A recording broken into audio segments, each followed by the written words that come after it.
Hello everybody, Clayton here at etrailer.com. Here at etrailer.com, we install, test, and review a lot of different products to help you as the customer make a better decision before your purchase. Today we're going to be working on a 2018 Ford F-150. We're going to be taking a look at, I'll be walking you through how to install the Airlift Loadlifter 5000 Ultimate Air Helper Springs.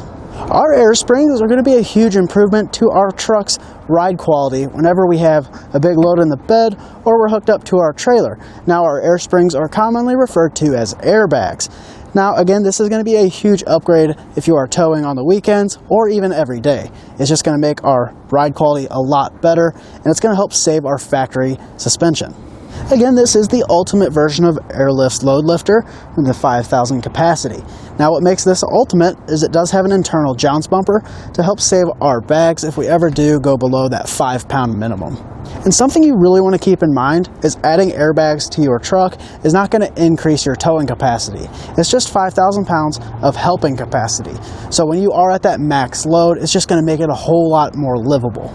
This is what our air springs are going to look like installed. As you can see, they look really nice. They sit nice and tight to our frame, our axle, and our leaf springs. And like I said, the best part about this kit is we're not going to have to drill anything out, so it's going to be super easy to get mounted up.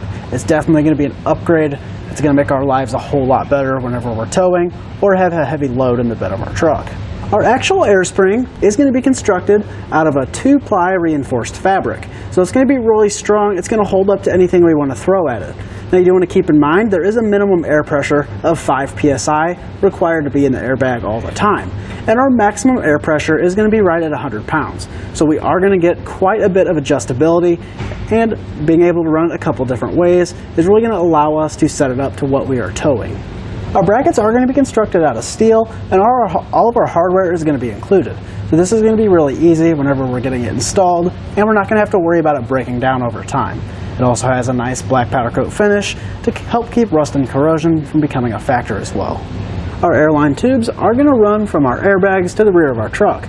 And as I said, there are a couple different ways that you can get this mounted up. I'll talk about this later in the installation portion.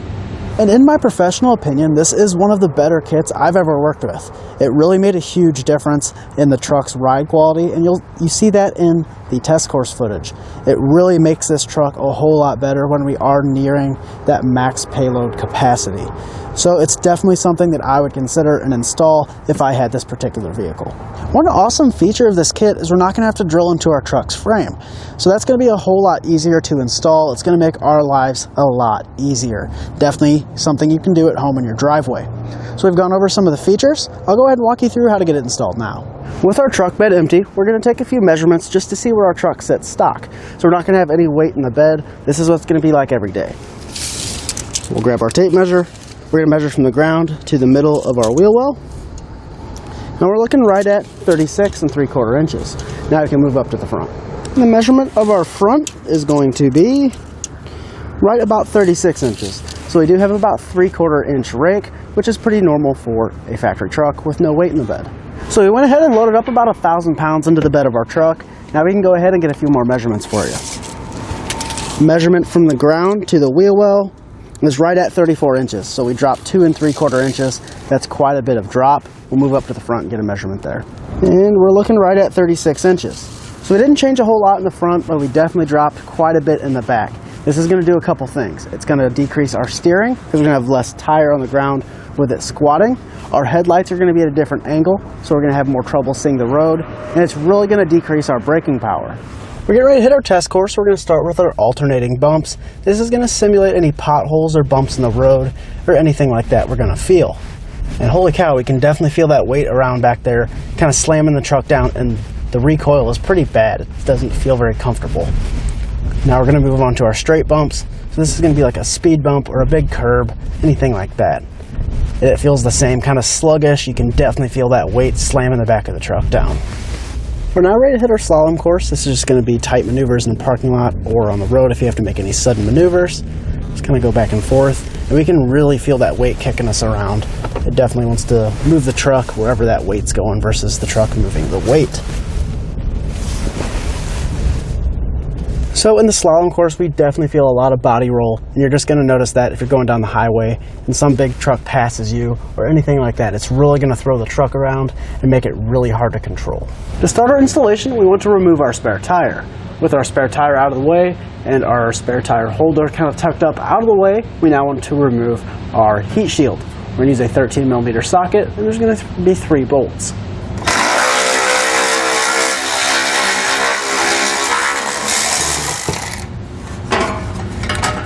With our hardware removed, we want to make sure to hold on to our heat shield so it doesn't fall. You can kind of work it out of the way, and we'll set it off to the side. We're now ready to remove our factory jout stopper. There's going to be a 13mm bolt located in the center. So we just want to grab our socket, get that onto our bolt, and then kind of break it loose slowly. If you're having trouble with this, I would recommend using some penetrating oil just to get that bolt broken loose.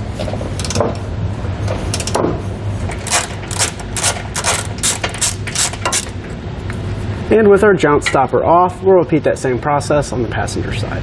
We now want to remove this bracket that holds our brake lines off of our spring pack. Now, not all trucks are going to have this, but if yours does, we're just going to remove this 10mm bolt.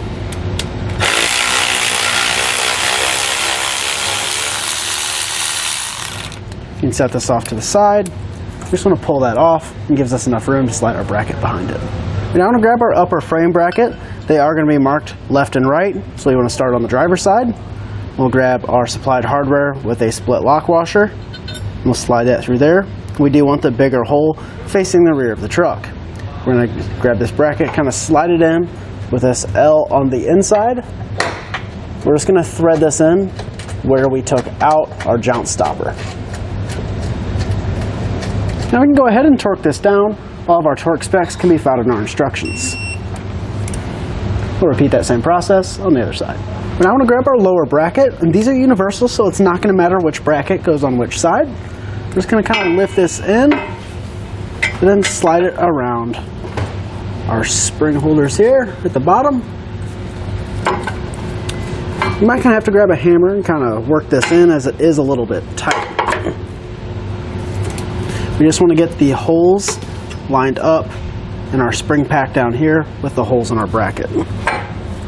Just like that. I'm going to make sure that this is going to fit in here like so. The hole on the front side of our axle is not threaded, but our kit includes these self-tapping screws, so we just want to drive that in.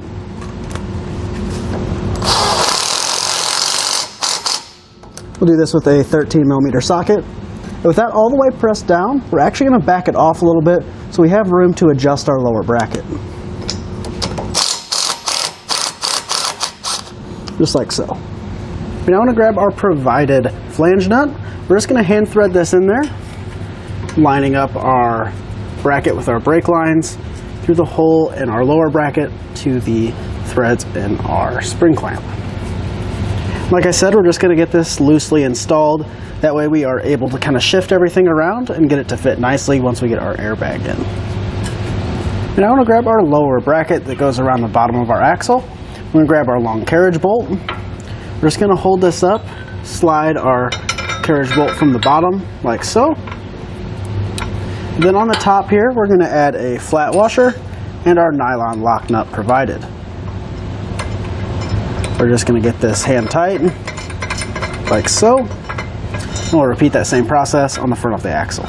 We now want to grab a 9/16 ratcheting wrench. We're just going to tighten these down evenly to where our bracket just barely makes contact with our axle. Like I said, you want to make sure that you're tightening these down evenly. That way it gets that bracket nice and centered. We now want to grab our 90-degree air fitting. We're just going to start threading that into our airbag. And as soon as you feel that tape catch, if you just turn this, nothing's going to happen. So we want to make sure where that thread starts catching. Maybe grab an 11mm wrench. And we're just going to turn it 2.5 times just to get that thread tape engaged. You don't want to tighten it down all the way. We want to grab the top to our bag. Just kind of set that over the air fitting. You want the lip facing upwards. And then we can grab our upper bracket like so. and we want this notch facing upwards. We then want to grab our provided hardware with a split lock washer and flat washer, and then we'll just get these started into the threads on the top of our bag.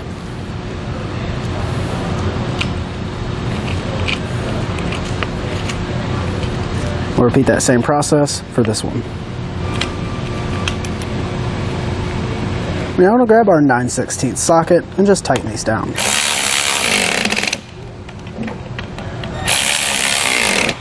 Now I want to torque these down to the amount specified in our instructions. Before we slide our bag into the brackets, we want to lift up the rear end either from our hitch or from our frame using a jack. And since we're on a lift, we are going to use a pull jack. Now I want to slide our airbag into place. We want our carriage bolt openings on the outside. So that means that this part that faces upward is going to be towards the front. We also want our fitting facing outwards as well. So we'll just take our bag like so and kind of slide it into place. Might have to compress the bag a little bit or jack up the rear of the truck just a little bit more. Our instructions are going to tell us to install our carriage bolts first, but it is kind of hard to work because this doesn't line up all the time. It's not going to line up perfectly. So if we leave this loose to where we can kind of slide it around to get our hardware installed on the bottom, it's going to make this process a lot easier. We now want to slide into place our lower seat. Again, you want the lip facing down. So you kind of have to compress the bag again and kind of work this into place. You might have to move it around a little bit just to make it a little bit easier. And just like that. Now we want to come underneath and line up our holes. But once you do, we just want to grab our bolt with a small lock washer and flat washer, and we'll just get these started from the bottom. And again, we just want to leave everything loosely installed until we get it all aligned. We'll repeat that same process on this opening here. And now I'm going to take a 9/16 socket and just snug these down. Again, we're not going to tighten them down all the way yet. Now I want to grab our smaller carriage bolt. We're going to have to position or slide our bag around a little bit to get that to come through right there. Once that's through, we want to grab a small flat washer and our nylon lock nut provided. We're just going to get that hand tight for now until those threads start to catch. We'll repeat that same process on the front of the bag.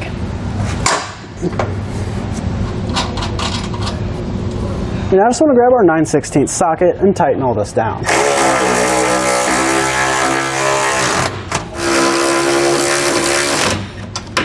We're now ready to come back and tighten everything down. We're now ready to come back and torque everything down. And again, all of our torque specs are going to be found in our instructions. We are now ready to repeat all the same processes on the other side. Remember to torque everything down. We are now ready to run our airlines to the rear of our truck. Now there are a couple different options when it comes to running our airlines. Our customer in particular wants a one-out fitting, so you do need to pick up a T-fitting if you are going to do so. Now a lot of guys like to run both fittings out to the back of the truck because you can air up each bag individually if you ever carry an uneven load. And another good option to consider is going to be getting an air compressor. If you did want to pick up a compressor or a T-fitting, you can find those here at etrailer.com.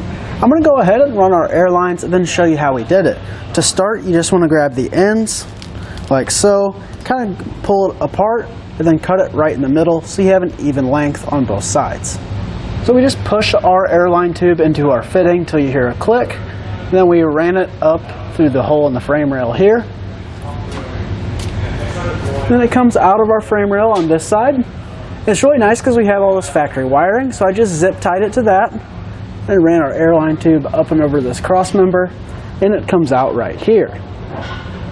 On this side, we ran it into the frame rail through the same hole, and then it comes out on this side, and due to our exhaust being here, I tucked it back into the frame rail and pulled it down to the end just like we did on the other side. So it runs up and over this cross member. Then I zip tied it to our factory wiring here. Then I ran it over this cross member and behind our wiring here. And then since we are going to be doing a single path, I'm going to add our T-fitting here. Now if you're only running dual path, what we want to do is zip tie our extra airline tube out of the way We're going to be using a 9/32 drill bit to get a nice opening for our airline tube to fit through.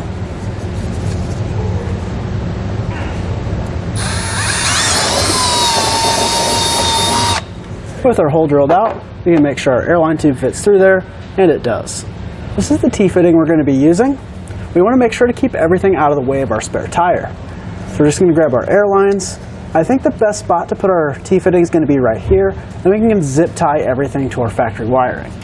So now we want to grab our airline tube cutters. If you don't have these, you can pick some up here at etrailer.com. These are necessary because we want to make nice clean cuts. So we'll cut that, kind of rub the burrs off, and then we'll push our T-fitting on. We'll push that on the same way that we did the T-fittings for our airbags. Now we'll come back and cut this guy. Rub those burrs off and push it on, just like so. Now we're going to grab the part of our airline tube that has our air fitting. We'll slide that into the opening, kind of gauge where we want to cut it. I am going to cut it a little bit long, so we'll just cut it right about here.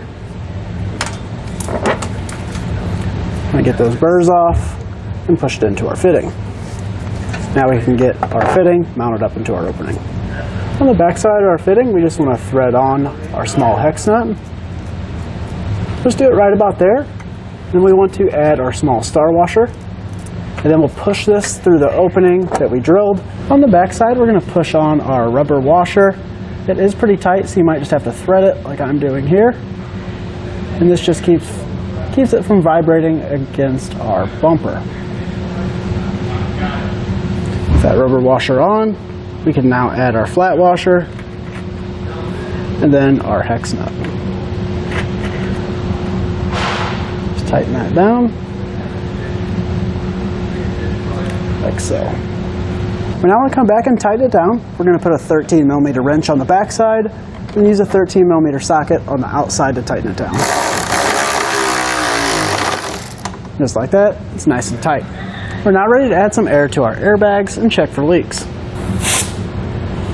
We now want to grab some soapy water and spray down all of our fittings to check for leaks. We're going to be looking for a lot of really fast bubbles growing. We just want to spray down all of our fittings.